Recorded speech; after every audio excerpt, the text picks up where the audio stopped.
दोहराता हूँ सुनो रक्त से लिखी हुई कुर्बानी, जिसके कारण मिट्टी भी चंदन है राजस्थानी।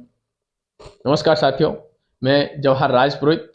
ये कविता पंडित नरेंद्र मिश्र जी की है।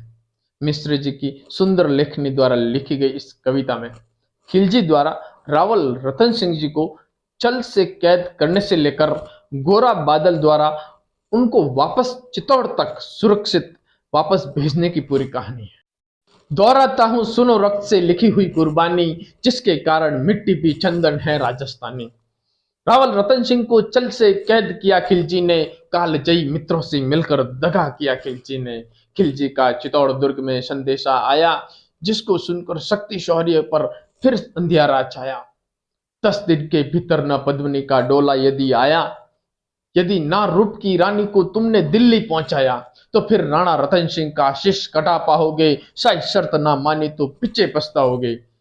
यह दारुण संवाद लहर सा दौड़ गया रण भर में, ये बिजली की तरह क्षितिज से फैल गया अंबर में। महारानी हिल गई, शक्ति का सिंहासन डोला था सतीत्व मजबूर, जुल्म व्यजी स्वर में बोला था। रुष्ट हुए बैठे थे सेनापति गोरा रणधीर, जिसके रण में भय खाती थी खिलजी की शमशीर।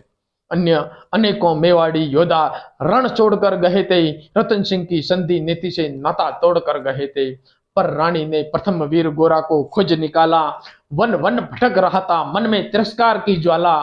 गोरा से पद्मिनी ने खिलजी का पैगाम सुनाया, मगर वीरता का अपमानित ज्वार नहीं मिट पाया। बोला, मैं तो बहुत तुच्छ हूँ, राजनीति क्या जानू, निर्वाचित हूँ, राजमुकुट की हट कैसे पहचानूं। बोली पद्मिनी, समय नहीं है वीर क्रोध करने का, अगर धरा की आन मिट गई घाव नहीं भरने का। दिल्ली गई पद्मिनी तो पीछे पछताओगे, चिते जी राजपूती कुल को दाग लगा जाओगे। राणा ने जो कहा किया वो माफ करो सेनानी, यह कहकर गोरा के कदमों में फिर झुकी पद्मिनी रानी। ये क्या करती हो? गोरा पीछे हट गया और राजपूती गरिमा का फिर धधक उठाता चोला। महारानी तो तुम सिसोदिया कुल की जगदम्बा हो, प्राण प्रतिष्ठा एक लिंग की ज्योति अग्निगंधा हो। जब तक गोरा के कंधे पर दूसरे शिष्य रहेगा, मां काल से भी राणा का मस्तक नहीं कटेगा। तुम निश्चिंत रहो, महलों में देखो समर भवानी, और खिलजी देखेगा केसरिया तलवारों का पानी। राणा के सकुशल आने तक गोरा नहीं मरेगा, एक पहर तक सर कटने पर धड़ युद्ध करेगा। एक लिंग की शपथ महाराणा वापस आएंगे, महाप्रलय के घोर प्रभंजन भी रोक न पाएंगे। शब्द शब्द मेवाड़ी सेनापति का था तूफानी, शंकर के डमरू में जैसे जाएगी वीर भवानी, जिसके कारण मिट्टी भी चंदन है राजस्थानी। दोहराता हूँ सुनो रक्त से लिखी हुई कुर्बानी। खिलजी मचला था पानी में आग लगा देने को, पर पानी प्यासा बैठा था ज्वाला पी लेने को। गोरा का आदेश हुआ, सज गए 700 डोले, और बाकुरे बदल से गोरा सेनापति बोले, खबर भेज दो खिलजी, पर पद्मिनी स्वयं आती है। अन्य 700 सखियां भी वो साथ लिए आती हैं। स्वयं पद्मिनी ने बादल का कुमकुम तिलक किया था, दिल पर पत्थर रखकर भीगी आंखों से विदा किया था। और 700 सैनिक जो यम से भी भिड़ सकते थे, हर सैनिक सेनापति था, लाखों से लड़ सकते थे। एक एक कर बैठ गए, सज गई डोलियां पल में, पर मिटने की होड़ लग गई थी मेवाड़ी दल में। हर डोली में एक वीर था, 4 उठाने वाले, पांचों ही शंकर के गण की तरह समर्मत वाले। बचा कुछ का शंख सैनिकों ने जयकार लगाई, हर हर महादेव की ध्वनि ने दसों दिशा लहराई। गोरा बादल के अंतस में जगी ज्योत की रेखा, मातृभूमि चित्तौड़ दुर्ग को फिर भी भरकर देखा।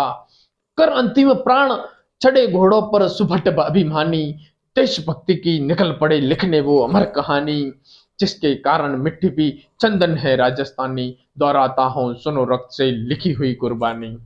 जा पहुंची डोलियां एक दिन खिलजी के सरहद में, उधर दूत भी जा पहुंचा खिलजी के रंग महल में।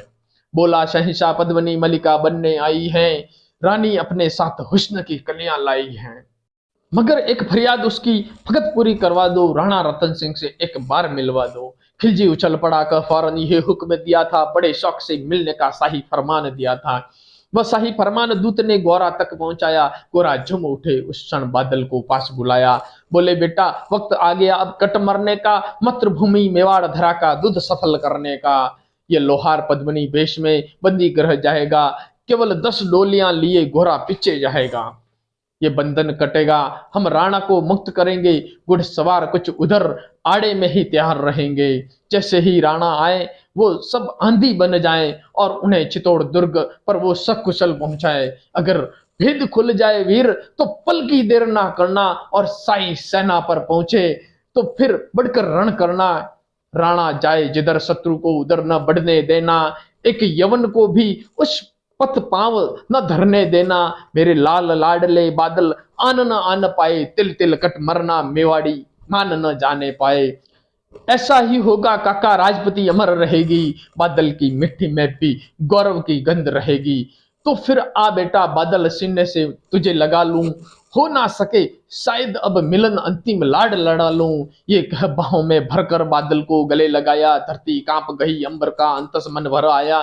सावधान का पुनः पथ पर बड़े गोरा सेनानी, पहुंच लिया जट से मुड़कर बुढ़ी आंखों का पानी, जिसके कारण मिट्टी भी चंदन है राजस्थानी। दोहराता हूं सुनो रक्त से लिखी हुई कुर्बानी। गोरा की चातुरी चली, राणा के बंधन कटे, चाट चाट कर राही पहरेदारों के सर काटे। लिपट गए गोरा से राणा गलती पर पछताए, सेनापति की नमक हलाली देख नहीं न बराए। पर खिलजी का सेनापति पहले से ही शंकित था, वो मेवाड़ी चट्टानी वीरों से आतंकित था। जब उसने लिया समझ पद्मनी नहीं आई है, मेवाड़ी सेना खिलजी की मौत साथ लाई है। पहले से तैयार सैन्य दल को उसने ललकारा, निकल पड़ा टिड्डी दल, रण का बजने लगा नगाड़ा। दृष्टि फिरी, गोरा की मानी, राणा को समझाया, रण मत वाले को रोका, जबरन चित्तौड़ पठाया। राणा चले तभी शाही सेना लहरा कर आई, खिलजी की लाखों नंगी तलवारें पड़ी दिखाई। खिलजी ललकारा, दुश्मन को भाग न जाने देना, रतन सिंह का शीश काट कर ही वीरों दम लेना। टूट पड़ो मेवाड़ी सेनो, बादल सिंह ललकारा, हर हर महादेव का गर्जा नभ भेदी जयकारा। निकल डोलियां से मेवाड़ी, बिजली लगी चमकने, काली का खप्पर भरने, तलवारें लगी खटकने। राणा के पथ पर शाही सेनापति तनिक बड़ा था, पर उस पर तो गोरा हिमगिरी सा अड़ा था। कहा जफर से, एक कदम भी आगे न बढ़ा सकोगे, यदि आदेश न माना तो कुत्ते की मौत मरोगे। रतन सिंह तो दूर न, उनकी छाया तुम्हें मिलेगी, दिल्ली की विष्णु सेना की होली अभी जलेगी। यह महाकाल बन गोरा रण में हुकारा, लगा काटने शीश, बही समर में रक्त की धारा। खिलजी की असंख्य सेना से गोरा गिरे हुए थे, लेकिन मानो वे रण में मृत्युंजय बने हुए थे। पुण्य प्रकाशित होता है जैसे अग्रित पापों से, फूल खिला रहता है असंख्य कांटों के संतापों से। वो मेवाड़ी शेर अकेला लाखों से लड़ता था, बड़ा जिस तरफ वीर उधर ही विजय मंत्र पड़ता था। इस भीषण रण से दहली थी दिल्ली की दीवारें, गोरा से टकराकर टूटी खिलजी की तलवारें। मगर कयामत देख अंत में शल से काम लिया था, गोरा की जंगा पर अरी ने छिपकर वार किया था। वहीं गिरे वीर वह गोरा, जफर सामने आया, शीश उतार दिया, धोखा देकर मन में हर्षाया। मगर वारे मेवाड़ी गोरा का धड़ भी दौड़ा, क्या जफर पर वार की, जैसे सर पर गिरा हथौड़ा। एक वार में ही शाही सेनापति चीर दिया था, जफर मोहम्मद को केवल धड़ ने निर्जीव किया था। जो ही जफर कटा, शाही सेना का साहस लर्जा, काका का धड़ देख बादल सिंह महारुद्र सा गर्जा। अरे कायरों निच बागड़ों, चल से रण करते हो, किस बुत्ते पर जवान मर्द बनने का दम भरते हो। यह कहकर बादल उस क्षण बिजली बन करके टूटा था, मानो धरती पर अंबर से अग्नि शिरा छूटा था।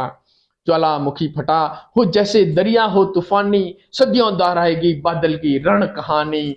अरी का भाला लगा पेट में, आते निकल पड़ी थी, जख्मी बादल पर लाखों तलवारें खींची खड़ी थी। कसकर बांध लिया हाथों को केसरिया पगड़ी से, रंचक डिगा न वो प्रलयंकर सम्मुख मृत्यु खड़ी से। अब बादल तूफान बन गया, शक्ति बनी फौलादी, मानो खप्पर से लेकर रण में लड़ती हो आजादी। उधर वीरवर गोरा का धड़ अरी दल काट रहा था, और उधर बादल लाशों से भूतल पाट रहा था। आगे पीछे दाएं बाएं जमकर लड़ी लड़ाई, उस दिन समर भूमि के लाखों बादल पड़े दिखाई। मगर हुआ परिणाम वही कि जो होना था, उनको जो कण कण अरियों के शौन से धोना था। मेवाड़ी सीमा में राणा सकुशल पहुंच गए, गोरा बादल तिल तिल कर रण में खेत रहे। एक एक कर मिटे सभी मेवाड़ी वीर सिपाही, रतन सिंह पर लेकिन अंचक आंच न आने पाई। गोरा बादल के शव पर भारत माता रोई थी, उसने अपनी दो प्यारी ज्वलंत मणियां खोई थी। धन्य धरा मेवाड़, धन्य घोरा बादल बलिदानी, जिनके बल से रहा पद्मिनी का सतीत्व अभिमानी, जिसके कारण मिट्टी भी चंदन है राजस्थानी। दोहराता हूं सुनो रक्त से लिखी हुई कुर्बानी, जिसके कारण मिट्टी भी चंदन है राजस्थानी। जय हिंद, जय राजस्थान, जय जय राजस्थान।